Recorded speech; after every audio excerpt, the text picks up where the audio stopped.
Why do they doubt the kid? I'm about to prove them all wrong again. I got a low tolerance, cause they don't even know what the problem is. It's me. You waiting on the boy to fail, then hold your breath and face your death. Cause you play a roulette with each step. I progress, no less. Go ahead and place your bets. Cause we know who we at, we know we top tier. Cause all the hate that you bring, we know it stops here. I'm taking off like a rocket here, ain't stopping here. It's strange how they cannot see the future, but see profit here. Wait up, we gon' always win. Hello, I can't take no loss. My team hold no L's, no. Aiming for the top, can't make it by myself. Happy Veterans Day, everybody. Happy Veterans Day. Yeah, we got a big day, but I just want to shout out the veterans out there, veterans in my life. And there are quite a few. Scotty, happy Veterans Day. Look at your camera, boy. There it is. Yeah. Happy Veterans Day, Scotty. Oh, geez. Oh, thank you, good Brett. Lord. Thank Good you. Lord. There we go. Happy Veterans Day, bud. I appreciate you. I think he's got a sweater on. He's got a sweater on. So- Bro, it's sweater weather around here in Florida. South Florida. What is it, like 50? When now it is. They were like in the mid 50s, but this morning when I woke up with the wind chill, it was like 34 degrees. Yeah, and I know there's It was people. Awesome. And I know there's people watching right now that are like, Brett, I live in, Minnesota. I live in Wisconsin, Brett. I live in Michigan. I understand. It's very cold in those places. I grew up in Syracuse, New York. There were mornings where I was at the bus stop, 0 degrees. -1. I lived through it. I know it. Played football in it. Brett, before school, we came in this morning because my kids don't have school today because of Veterans Day. Yeah. I was taking them around. We were looking for iguanas that fall out of the tree. Yeah. 'Cause down here they actually freeze, and Yes, it they really do. happens. And I saw one of our a mutual friend we have has kids who found an iguana and they put it on Facebook. I was like, whoa. Yeah. Just a dead iguana on the ground that had frozen out of the tree. So look, all right, I know it's not 1 degrees right now or whatever you're dealing with, but it's cold for us. So it's weather. I got nice. I love it. Nice sweatshirt there, Scotty. Shutdown continues for now. There may be an end in sight. And no, it's not a great thing. It's not a great thing. And it's weird to even say that. Ending the shutdown would be a great thing. But I am in the camp. And, Democrats obviously have shown differences on this. I'm not registered. I'm a registered independent, actually, but I'm a Democrat, effectively. I know that there's different camps about the American people being taken hostage for this fight. But I tend to be a little bit more pragmatic with these things. And for me, I recognize that this is the only chance, real chance, something they had a chance to put something in writing, in law, for the subsidies, for our health insurance, for the ACA subsidies. They had a chance to get something set in stone for at least the next year or so, right? And this was going to be the only chance they had, really. I know we got a promise.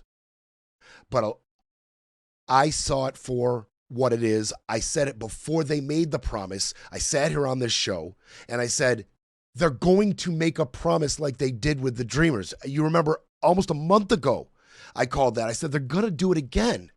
They're going to make a promise like they did with the Dreamers. They're going to vote on it and it's going to fail. And Thune, right on schedule. We promise. We're not going to put the ACA in our CR here to January 30th to open the government, but we promise. And Democrats are pissed. So I was with the fight. Admittedly, my life wasn't as affected by this shutdown as other people's were. Okay, I wasn't hurting like other people were already. So they have a unique perspective on wanting to end this, and I get it. I was here for the fight. I recognize this fight for what it was. I recognize this chance. They're one shot at power for a couple years, for a year and a half, whatever. They're shot at power. It's gone. It's gone. Okay? They didn't get it done. 60-40, it's passed. They got cloture. They voted on it. It's through the Senate. Done. The House could vote on it as early as Wednesday, 4 p.m. Early as Wednesday, 4 p.m. And remember, we went through what could happen and what will most likely happen, at least with the House. they'll come back, and there's things that are attached to the House coming back, like Grijalva and possibly Menifee being sworn in, and the House and Republicans having 1 vote majority. That's something to look forward to. But we talked about the House coming back, voting on this. Will they just pass it as is? Or will they want to amend it? So that's the question. Can the Republicans do what the Democrats could not? Could they get every single member in the House on board? No questions asked. Every one of you, just pass it as is. No debate, no amendment, just green light it. Can they get it done? And we talked about some of the, Republican reps who have been very vocal behind closed doors and some in public about the need for the ACA subsidies, how important it is for people in their districts, red districts, how important it is. It's not lost on some of them. Some of their races depend on it, period. How influential will they be? Can they get this to the debate phase where they amend it? Can that group of Republicans stop a flat green light of the Senate's version? Can they? That's the question. And the shutdown and the pressure is mounting. We talked about the pressure working, pressure on the furloughed workers, fired workers, SNAP, WIC, LIHEAP, military paychecks, air traffic control, and the airline situation is tremendous pressure going into Thanksgiving. It cannot be understated how much this pressure was effective, how much Sean Duffy's declaration of 4% reduction in flights now, ramping up to 10% reduction in flights, affecting the largest airports across the country. Tie that to their propaganda video by Kristi Noem blaming it on the Democrats. This was impactful pressure, effective pressure. And the air traffic control situation has yet to get better. It is still getting worse. On Saturday, Sunday around, 3,000 flights canceled, 10,000 delays. Through yesterday, Monday, not a giant travel day, around 2,000 delays, hundreds of cancellations. Delta, 500 cancellations. U.S. Air, 400 cancellations. I mean, it's crazy. Chicago O'Hare, they had the most cancellations. Hartsfield Jackson in Atlanta, that's considered the busiest. They've been in complete gridlock. Busiest airport in the country, complete gridlock. I mean, this pressure is mounting. It's mounting. And Don's coming out here, and he's muddying the situation. He has something to say about it. He's claiming he's not happy with all these sick outs. Remember, we talked about sick outs. That's how many call in sick. That's what they're called, sick outs. And the increasing inordinate amount of them, which is a huge cause of the delays and the lack of safety. It's these sick outs. Well, Trump doesn't like you if you called sick out. He wanted you to work through the non-payment. And he says he's got something for you. Did is say the ones that stayed, of which there were a lot of them, I'm sending them a $10,000 bonus. Where's that money coming from? I don't know. I'll get it from someplace. I always get the money from someplace regardless. It doesn't matter. I do a lot of bonuses for people because it's really something that, it's like the American way when you think about it. Oh, he'll get the money. Oh, he'll grift the money. He's got you. No, he doesn't have you. He's just saying things. Ingram's sitting there like, I gotta play this careful. But if I just ask him very simply, where will the money come from? That shouldn't get me in too much trouble, should it? And nope, didn't get her in trouble because Don, he blew past that. Why would he doesn't have a plan for the things he says. He has no foresight. He's not thinking ahead of time. Like, if I'm going to go tell Laura Ingraham that I'm going to give $10,000 to the people who stayed and worked, maybe I should have some kind of explanation on how I would get that done. Just something. Don't get caught unaware when I get asked the obvious question, where is this money coming from? I know, Don, you can't dip into that $2 billion you got from Sheikh Tanoon over in the UAE. You can't dip into your World Liberty Financial. That's too much. right? You can't do all that, but you can grift the money. So he doesn't get prepared. He knows he could just off the cuff. I'm in friendly waters here. This is friendly territory with Laura. So just whatever. Give you 10,000.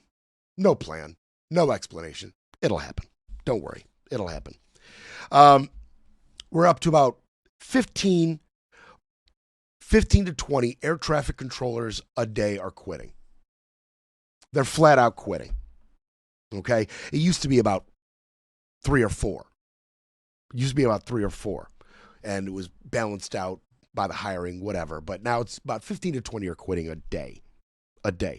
And I got to give this guy, Nick Daniels, he's the president of the National Air Traffic Controllers Association. Got to give this guy credit. He knows how to play the game. He's not some high roller.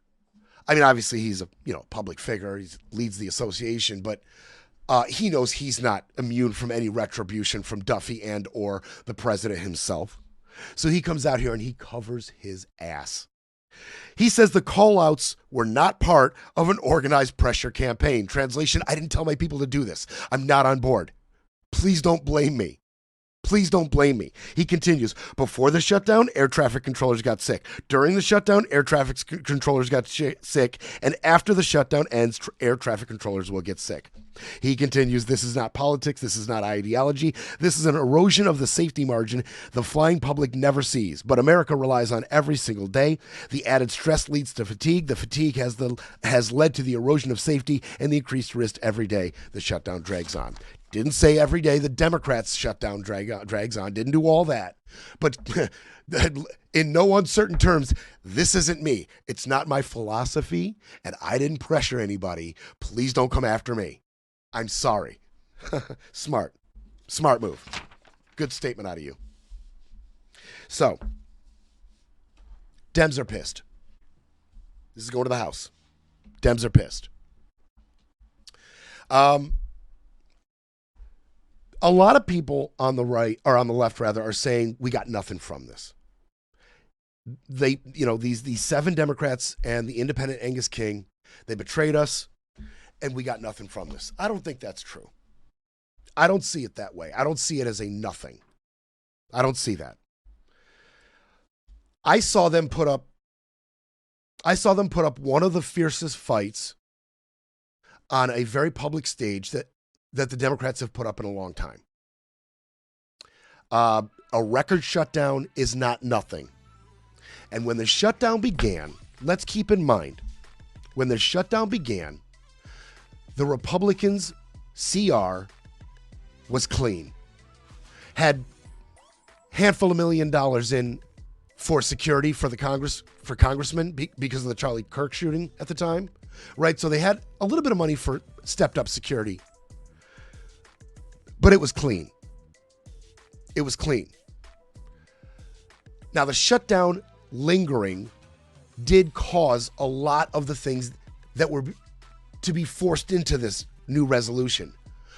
But they still got the firings reversed and stopped because the shutdown's not over. They got a lot of people paid. They got SNAP. They got WIC funded. It's not nothing. It's not nothing. It just wasn't the deal. It wasn't the point, unfortunately. It's time for a quick break, then we break some more. You're listening to Brett Breaks Things.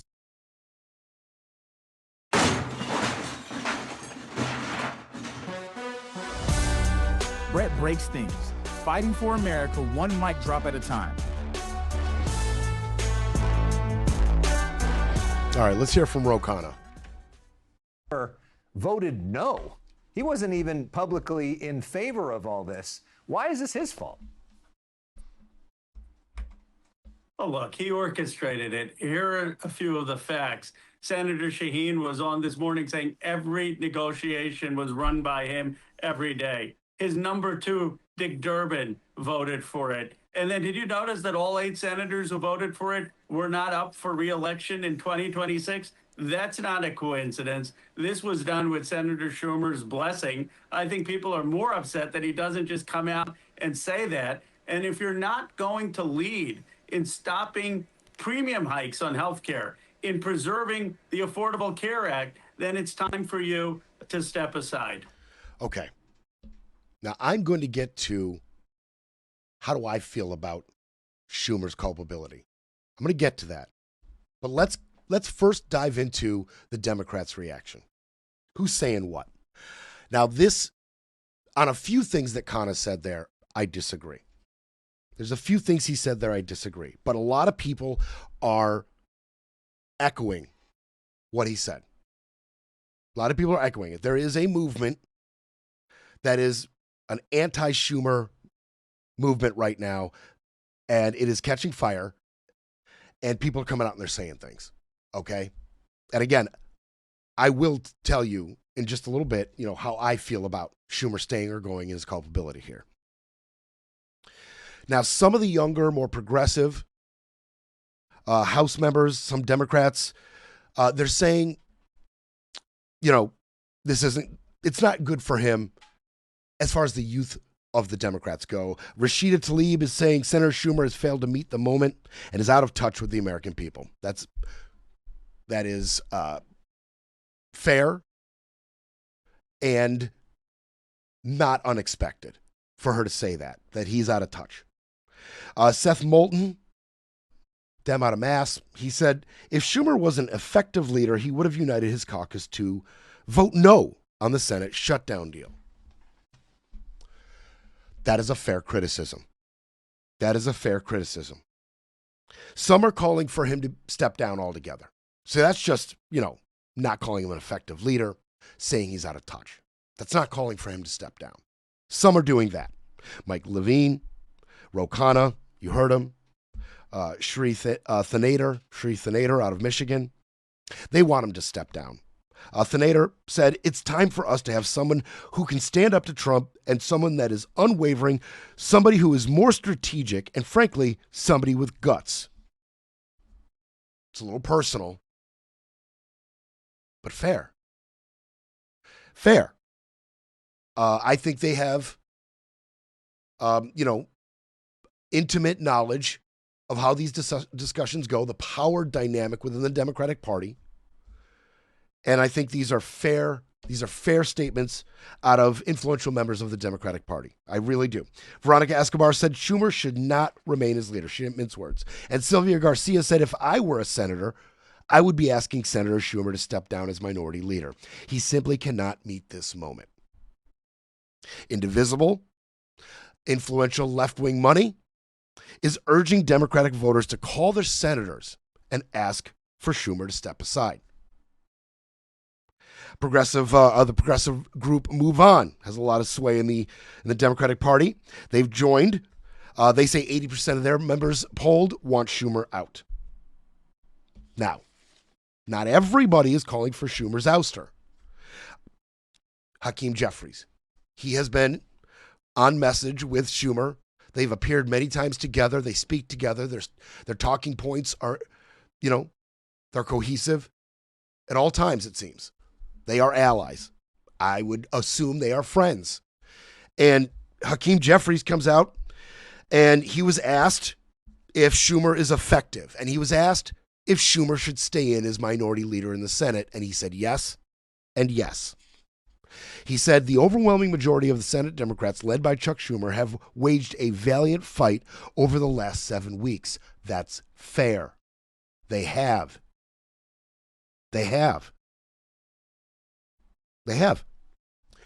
I believe that Schumer did everything he could for this not to happen. I do believe that, which is part of the reason why he might need to go. Because he did everything he could to keep this from happening, and it happened. Now, Ro Khanna is sitting here being a little more conspiratorial. And Ro Khanna, although I agree with him a lot, and I love his discharge petition, along with Massey in the House, Ro Khanna sitting here saying these 7 Democrats had Schumer's blessing. Wrong. I think that's wrong. And I even think that Ro Khanna knows it's wrong. And I think this is a little bit of that infighting and jockeying and politics at play here. Because I have a hard time believing that Ro Khanna believes that those yes votes on the Republican CR had his blessing. I don't believe he believes that. But for whatever reason, he's coming out and saying it. And I know a lot of you in my audience, and I've already heard some of it, think flatly when Brett, you're being, obtuse. You're talking around it. I want Schumer gone. I blame Schumer. Guess what? I want Schumer gone too. I think Schumer is ineffective. I think this proves Schumer is ineffective. I think his decision in March led to what happened here. And although I do think he put up a valiant fight, that's why he should go. I don't believe these Democrats had the blessing of Schumer. I believe Schumer did everything in his power to stop them. I believe Schumer did everything in his power to do the very best he could for the American people and represent the needs of the Democrats and the American people in this fight. I believe that with my heart and my soul, which is why he needs to go, because he didn't get it done. This might have been a heavy lift. This might have been too heavy a lift from the start, okay? Ro Khanna also said that he was in on every meeting. He led every meeting. Him and Dick Durbin led every meeting. Shaheen, she led the bipartisan movement that led to this. She's the centrist, along with Dick Durbin, that voted with Chuck Schumer in March. I don't know that Schumer ever had a shot in hell of getting Shaheen. There's the list of them. The ones that voted for him last time. Where did I do that list? Okay. So Cortez Masto, Fetterman, the double agent, Shaheen, Dick Durbin, and Angus King. Those 5. They voted with Chuck Schumer in March. And although they played ball for a while, because they all do recognize the importance of ACA subsidies, I don't think Schumer ever had a shot from the beginning to get those 5 to stay put. Never had a shot. A few more jumped in, but those 5, they were always going to cave. They are the centrists. They are the ones. Shaheen's the one who led the bipartisan talks. They are the one that were always going to cave. Fetterman, the double agent, you knew what he was going to do. So, I do not agree with you, Ro Khanna.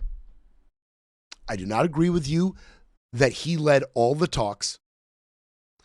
I think there was lots of bipartisan talks going on without him. And I do not believe that they had his blessing to vote yes with the Republicans. I don't believe it.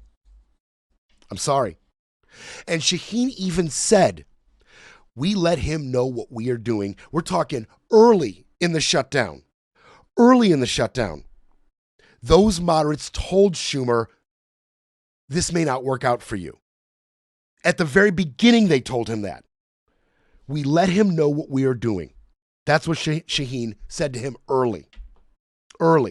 And she was asked specifically, did Schumer ever work against your compromising? And she said, I declined to comment. I don't really want to get into the private discussions we had. She didn't want to come out and say either, yes, he objected. He tried to stop me. He did everything he could in these talks to kibosh my bipartisan effort. She didn't want to say that. Or she didn't want to say, you know what, Chuck really didn't push back much. We kind of had his blessing. Roe's going to go ahead and assume it. I'm not. I'm not willing to do that. So the Dems got together and they had a furious meeting. The House Dems now. The House Dems had a furious meeting. Very angry. Half the people on that meeting either vehemently opposed Chuck Schumer's feckless, impotent minority leadership, or flat out said he needs to step down now. We all have to get on board with doing whatever we can to get him out. Okay. Melanie Stansbury said that in this meeting that the public is incensed at what they see as Democrats caving on the shutdown fight, and she told her colleagues people are bleeping pissed. People are bleeping pissed. Jeffries tried to remain calm. He tried to calm them. He instructed his members to keep the focus on health care and not on a few individuals in the Senate. And Susie Lee doubled down on that. And I think this is important. She said the leadership representative for members in battleground districts similarly told her colleagues to focus on their shutdown-related attacks on Republicans, not Democrats. This I really, really agree with. Okay? This I really agree with. And I'll tell you why. The public can't do much about Chuck Schumer being the minority leader. And the House Democrats can't do really much about who's the minority leader in the Senate. Only the Dems in the Senate can do something about this. So why are you all being so damn public about the infighting? If you want to get Schumer out, and I want you to get Schumer out, why don't you just go about doing it? Why are you jockeying public opinion? Why, as House Dems, are you coming out so vehemently against him publicly? Go and make your feelings known to the Democratic leadership. Get together, write letters, have meetings, write memos, do whatever you have to do. But you got to understand, when we come out so publicly, so hard against sitting Democratic leadership, it is an opportunity for the Republicans. You're handing them talking points on a silver platter. I understand that we had a lot of momentum coming out of Tuesday's wins. And Schumer, his inability to prevent these 7 Democrats halted it. I know, it sucks. It sucks. But you're handing the Republicans a talking point on a platter. You are feeding into the narrative once again that the Democrats would rather eat themselves alive than fight the fight. And whether that's true or not, this makes us less effective. Either perception-wise, practically I don't know, but perception-wise certainly, this makes us vulnerable. Rethink it. We'll be back to break it all down. You're listening to Brett Breaks Things.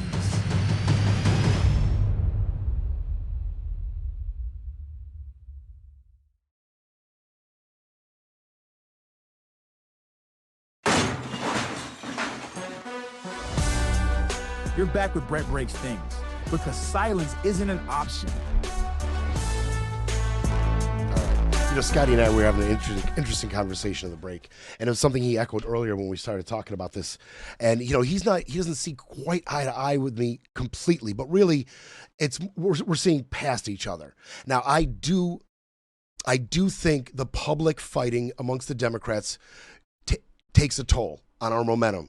I do, and I feel like there's better ways to handle it. But at the same time, I do want Chuck Schumer done as minority Senate leader. We need somebody more effective there. But Scott's saying, and I totally see what Scott's point is here, is essentially what he was saying is these reps, they got to come out and they got to be anti-Schumer now, because the people, there's a good chance they're anti-Schumer, especially these people in races.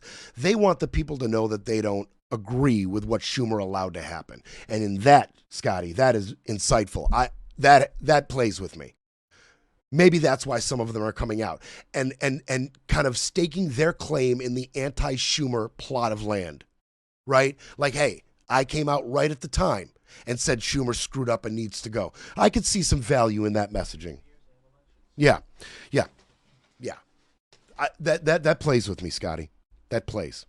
And while we're talking about the House, Jeffries, you might be the next one in the crosshairs. And I know everybody likes Jeffries. I know everybody likes Hakeem Jeffries. Here's the thing. The vote's going to go to the House for Wednesday. Okay? The vote's going to go to the House Wednesday. Johnson is coming out and saying he's very, very confident that House Republicans will green light this. All of them will just yes vote on it. No amendment. No debate. Just yes. Just sign it. Boom. Vote on it. Rather, vote yes. He's very confident. I'm not quite as confident for him as he is. Not as confident. I'd like to see that trick. I'd like to see you do what Schumer couldn't with a whole lot more cats to wrangle. Whole lot more. 219. Approximately cats you got to wrangle. We'll see, Mike. We'll see if you're good for it. We'll see if you're up to it. But here's the thing. The pressure could go to Jeffries because some House Dems in that meeting we talked about, they said, yeah, we might be willing to vote yes with the Republicans on this. Pardon me. Just a tad congestion left from that cold. Yeah, some Dems are coming out and saying, yeah, you know what, Hakeem? We might just vote yes. We like paying SNAP. We like paying WIC. We like paying the military. And we want to open up the government. So we might just vote yes. Oh, man. Jeffries cannot afford to lose a bunch of Democratic votes on this. He just can't. He just can't. Now, some are coming out ahead of this and saying that Jeffries is doing a great job. And he handled this situation, the whole shutdown situation, he's handling it great. Jayapal, Rosa DeLauro, Madeline Dean, Maxine Waters. Jeffries got the ladies wrapped around his finger, apparently. All these ladies are coming out and saying Jeffries is doing a great job. But we've got centrists like Jared Golden out of Maine saying, yeah, I like the Senate's deal. I'm going to vote yes. I'm going to vote yes. And one of his spokesmen even said, Congressman Golden's position on using a government shutdown as a legislative strategy has been clear and has not changed. You know, so what happens, and this is the scenario that could get Jeffries in trouble. We're just going to play what if real quick. What happens if a handful of House Republicans want to vote no and vote no, right? Handful of them. And the Republicans would have failed if not for a handful of Dems that Hakeem Jeffries couldn't get in line voting yes, right? So what happens, you know, do you see what I'm saying? So what happens if they lose 5 or 6 Republicans, but they gain 8 or 9 Democrats on a yes, and it passes without an amendment? How does that look for Hakeem? As he's coming out and supporting Schumer, saying Schumer did the best he could and he's doing a good job and he should be in the position going forward as minority leader in the Senate. How safe will his job as minority leader in the House be? Will it be time for leadership on both fronts if neither of them are able to control their party in this critical fight? Could he be next? I hope not. I like Hakeem Jeffries. He's young. He's fiercely intelligent. That's obvious every time he talks. He's got the respect of his colleagues.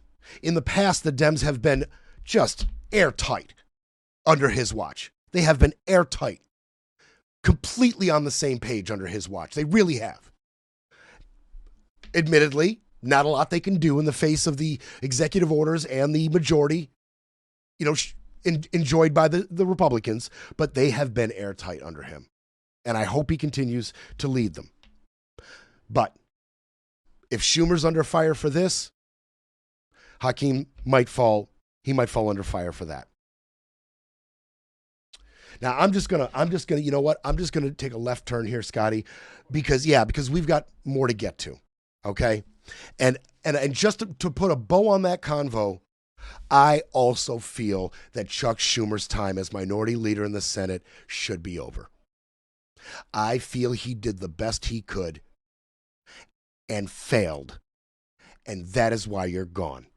I don't care how much I approve of your messaging and how many times I agree with what you say. And I enjoy your gaggles, and I enjoy, I think Chuck Schumer's a good congressman, a good senator.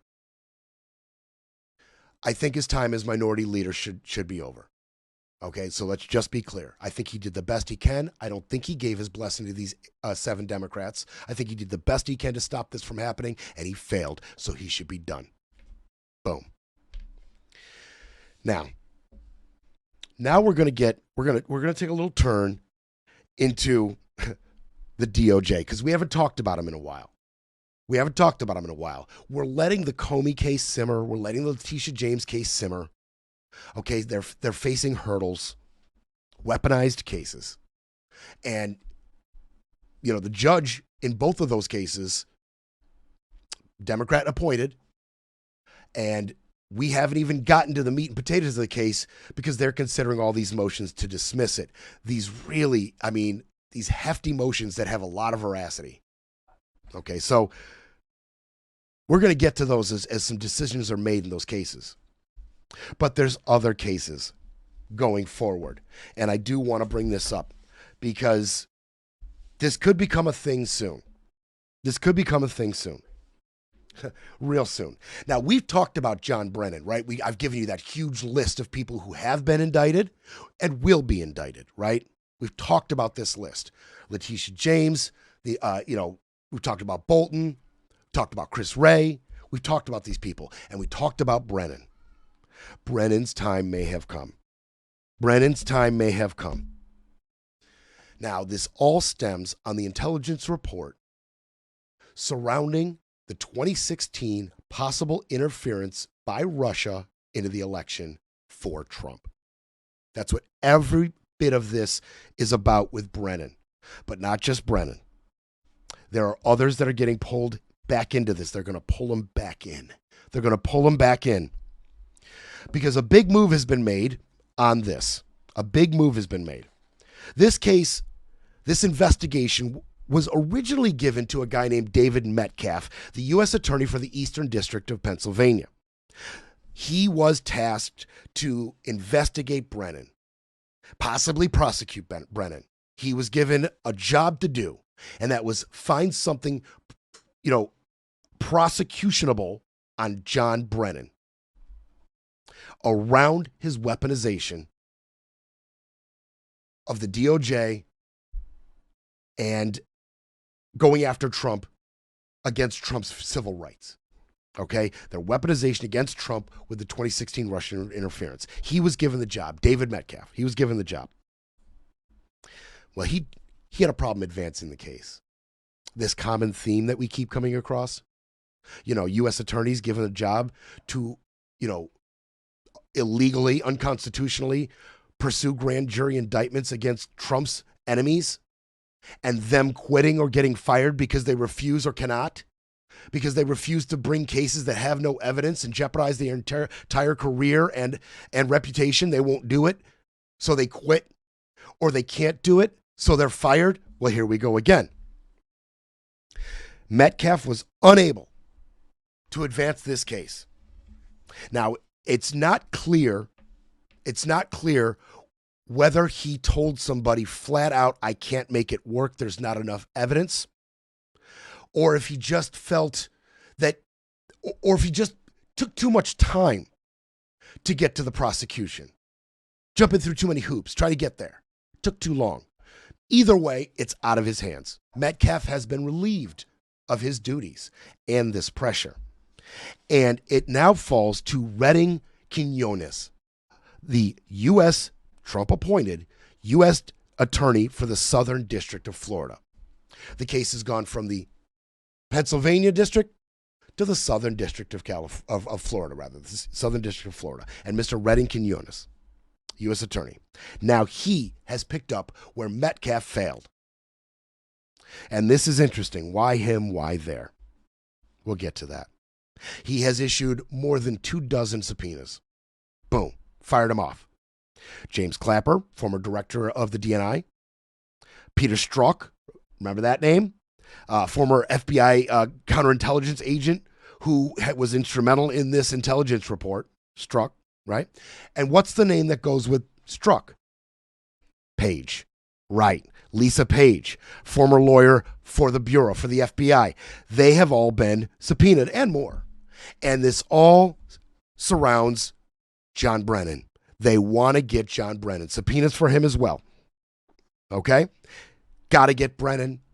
Got to get Strzok. Got to get Page. Got to get Clapper. They weaponized the FBI, the DOJ. They weaponized to go after Trump. That is the claim. That is the claim. Now, I thought two things. Two things immediately. Why this guy specifically, Trump appointed? We'll get to that. And why Florida? Why Florida? How could it even be Florida? How is that even legal? These things vexed me. The one part that doesn't vex me is the lack of evidence and other U.S. attorneys saying there's no here, no there, and I can't do this. That doesn't vex me. Ed Martin told you, our weaponization czar. He told you, evidence isn't the point. It's the prosecution. It's the public dragging. It's the damaging of your reputation and your public image. That's the point. We're going to make it hurt and make it expensive. Breaking politics, breaking narratives, breaking news. But first,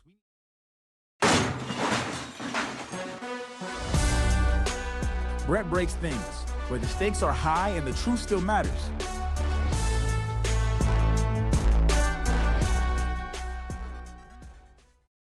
So the fact of this investigation is not new. It was actually announced by the White House over the summer, and it was reported that Pam Bondi had initiated it pursuant to a criminal referral from the Director of National Intelligence, Tulsi Gabbard. Remember when Gabbard had a news conference and said she had uncovered evidence of a treasonous conspiracy, including President Obama and others? That's what this is partially about. And it's just, I got to tell you, I'm not sure in my own mind right now whether the folks that articulate the theory of this case actually believe this stuff, or whether this is just a technique designed to punish their perceived enemies. It's both. I mean, they're going to try to put him in jail, but it is also punishment. It's weaponization. Our weaponization czar has promised you weaponization. The cruelty is the point. Dragging is the point. Why? Okay, why? First, why? Because if you're like me, the where is extremely interesting here. Why the Southern District of Florida? We'll get to that. But first, why him? See, this is a perfect marriage. They can make it work. I promise you. They'll do the legal gymnastics. They'll get there. It's not actually that big of a lift for them. First, why him? Okay, so he's a military veteran. And he was appointed by Trump. Right there, Southern District, his home. His home. This is what he was picked for. Quinones was built for this. He is a staunch Trump ally. He's one of those judges appointed by him that are willing to do the whole deal. You know, one of our great fears about some of the powers afforded to the president and this guy Trump is his power to appoint judges, because as we see, the judges are the only thing we have standing between, us and total dictatorship at this point, total authoritarianism. It's the courts, it's the judges, right? Time and time again, I sit here and lay out to you how it's the courts, the appellate courts, the circuit courts, how these judges are the ones standing between us and authoritarianism. And why it scares the crap out of us on the left that he has the power to appoint these people. Here is the realization of our fears in this arena. This guy, Quinones, he has been, their description, gung-ho about about pursuing anything, hunting down the president's foes. Opposition. He has been gung-ho about finding something to prosecute these people on. He has been fervent. He has been loud, demonstrable. Trump loves this guy. He's all in. It's what he was built for. He's a lot like Halligan. It's what they're here for. Not will they or why are they. It's what they're here for. That's why him. He was handpicked for this job. And he's in Florida.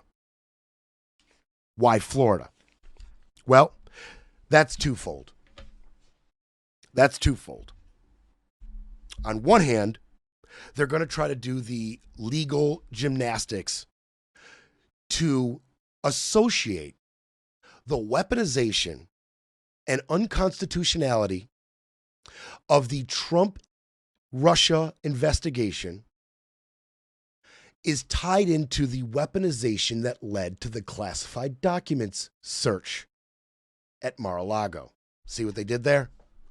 They're saying this is all an unconstitutional witch hunt, prosecution, hunting down of Donald Trump, a weaponization of the FBI and the DOJ that is absolutely connected. The classified document search was a weaponization and unconstitutional, and the investigation and the intelligence reports linking Russia to hacking emails, social media conquest, and ultimately trying to tip the 2016 election in Donald Trump's favor. Those reports and the search and seizure, it's all weaponization. It's all connected in their minds. But they didn't actually have to even connect it there. Because as I did a little digging, U.S. Code 28, Section 515 and Section 543 actually details how the DOJ and Pam Bondi have the authority to solicit the help, to enlist the help of any U.S. attorney on a broad, ongoing federal investigation. So because it's a part of a broader federal oversight, they can enlist the help of any U.S. attorney. And they've chosen him. That's why they were able to take it away from, the district attorney in Pennsylvania and hand it to him. Because they can. So this guy was picked for it. He was picked for it. This is what he's built for. Now, remember, this does face some hurdles. One, this has been investigated twice before. The Justice Department's Inspector General did an investigation of weaponization within the FBI surrounding these intelligence reports. And John Durham, Special Counsel John Durham, did his own investigation. Both found no evidence to support the charges of weaponization, to support the charges that Strzok and Page and Brennan all conspired to pursue unconstitutional charges against Trump and tie him to Russia. There was no evidence of any of this wild conspiracy theory that they're running with. They've done this twice before. Plus, statute of limitations is going to be a problem here. You could say the culmination of this intelligence inquiry, the culmination of it was the Mueller report, right? That's what it all led to. 2019, the Mueller report. 2019. It seems like it was just yesterday. 2019. So, they may face a statute of limitations problem unless they are able to convince a judge that the 2022 Mar-a-Lago search on the classified documents is tied in. If they can convince a judge that they are tied together, then the statute of limitation all of a sudden goes to what? 2027. Boom. So that could be alleviated. That could be alleviated. Now, here's the thing. Subpoenas are usually signed by the line prosecutor investigating the case. 24 subpoenas, remember. All these people. Right? They subpoenaed some documents and other things. These are usually signed by line prosecutors. Prosecutors find evidence in their investigation that leads to them needing a subpoena, right?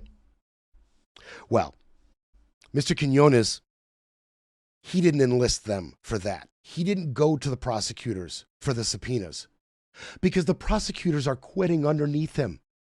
They're quitting out from underneath him. 2 prosecutors close to this case already have quit. One of them, quote, felt like this was something they could not take part in because it would violate their ethical responsibilities.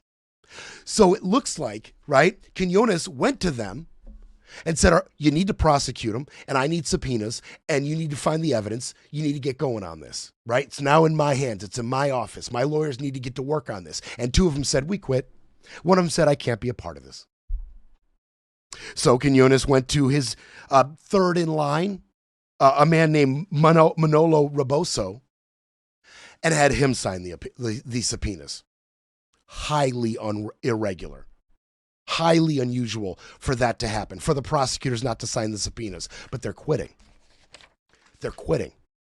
And they're not the only ones. See, this is a constant theme. Prosecutors quitting. How constant is it? How constant is it? Well, last year there was about 5,000 over this year, around 5,500 people have quit somewhere along the line in our Justice Department or the U.S. Attorney's Office or the lower circuits. 5,500 people have quit. They are completely understaffed when it comes to prosecutors because people are just quitting. Since that 5,500 has been since Trump took office. Since Trump took office specifically, 5,500 have quit. They roughly, the DOJ has about 10,000 working for them, to give you an idea of how many people are missing. They have filled just a fraction of the open positions that are needed to be filled in the face of all these firings. Why have they just hired a fraction? Well, there's a couple reasons. One main reason is because there's a lack of qualified applicants looking for jobs within the DOJ. Yeah, they don't want to work for the DOJ. The best and brightest, not interested. They're not interested. William Traynor, the former dean of Georgetown University Law Center, said that it has historically been the case that the Department of Justice is one of the most attractive places for our Georgetown graduating classes. What we are seeing is a total drop in those applying. It's very, very dramatic. It's gone from a good amount of our graduating class to virtually no one applying for jobs at the DOJ. And I'm here to tell you,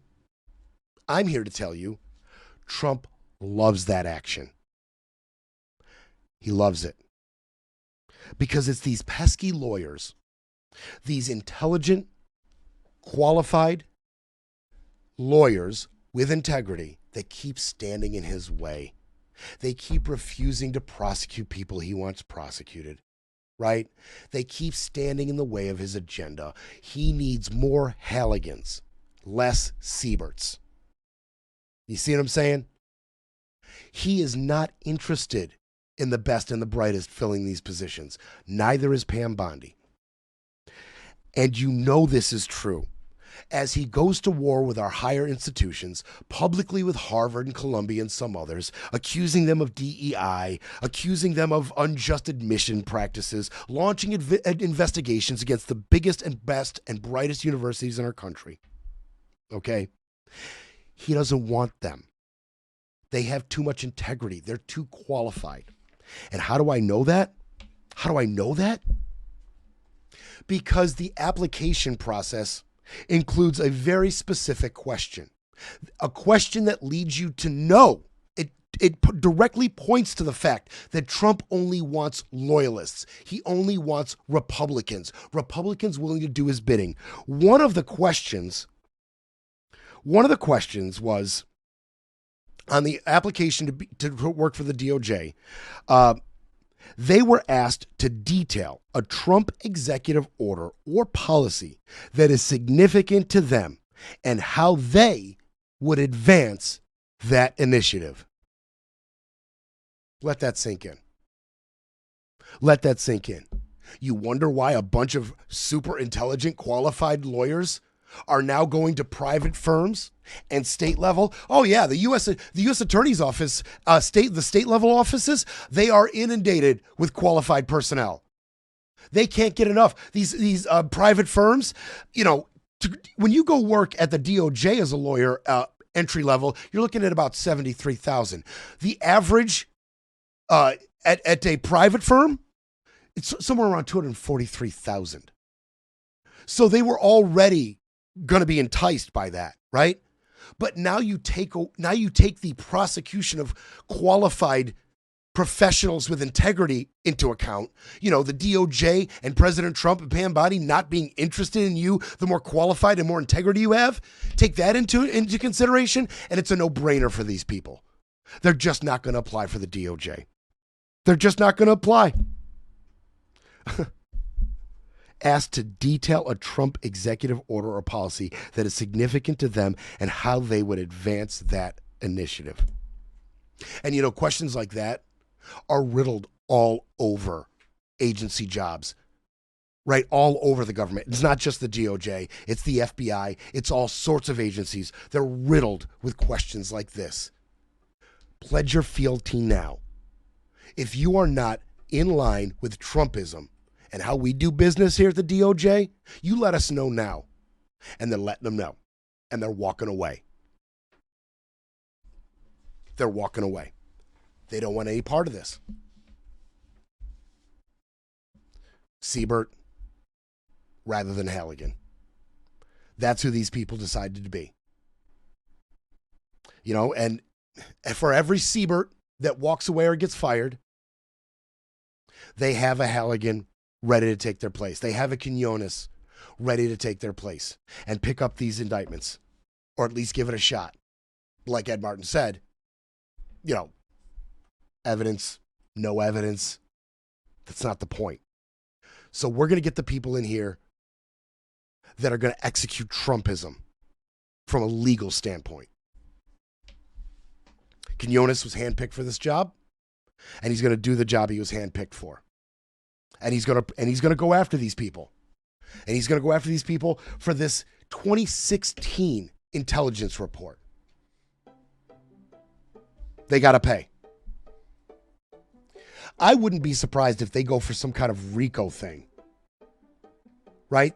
That would be, if they could get there, well, you have no problem tying in the Mar-a-Lago classified documents with, you know, Brennan and Wray and these people in the FBI and the DOJ weaponizing and going after. You'd have no problem. It's a RICO. It's an organized effort.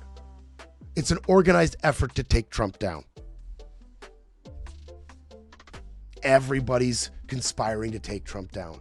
Letitia James conspiring to take Trump down. Fannie Willis conspiring to take Trump down. John Brennan conspiring to take Trump down. Chris Wray conspiring to... They all conspired to take Trump down. None of it has anything to do with what Trump himself has done. Proven to have done. What everybody knows he did. Nope. It's all a big conspiracy. Donnie's the victim. They'll try to repair the narrative, but Brett Breaks Things will be back tomorrow to break it all down.